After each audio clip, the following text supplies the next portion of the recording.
si Ina. Oops, purple. Wait lang. Purple. So, 5, 4, 3, 2, 1, action! ako si Ina, 55 taong gulang, may-ari ng maliit na grocery sa Manila. Hindi ko iniisip na magiging pinakamalaking alalahanin ko ang kalusugan ko.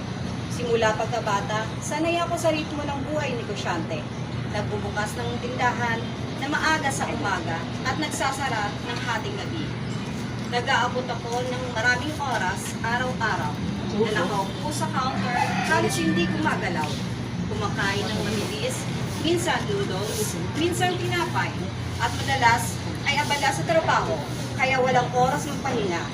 Habang iniintindi ang mga libro, pag-import ng mga produkto at pagkakalkula ng pera. Hanggang may lakas pa ako para magtulungan sa negosyo at makasabay sa trabaho.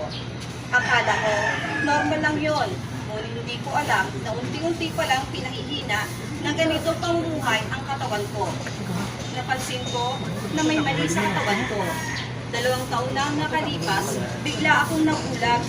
Parang bumilis ang tibok ng puso ko at nagsimula akong magpawis na malamig na pawis habang nagtatrabaho.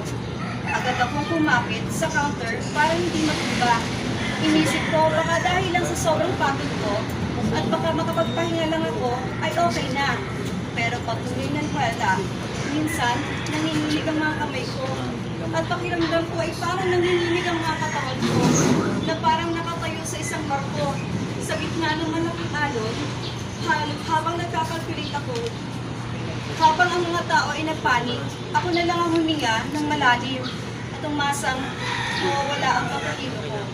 Nang mapunta ako sa doktor, sinabi niya, ang blood pressure ko ay 160/100.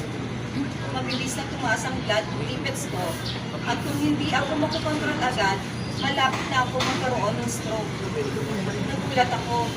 Ang mga anak ko ay nagsisigap pa lang maghanap buhay. Kailangan kong alagaan ang negosyo ko at ari-arian. At kung ako'y magkasakit, sino mag-aalaga sa mga ito? Natatakot ako, so tuwing nag-iisip ako ng matagal,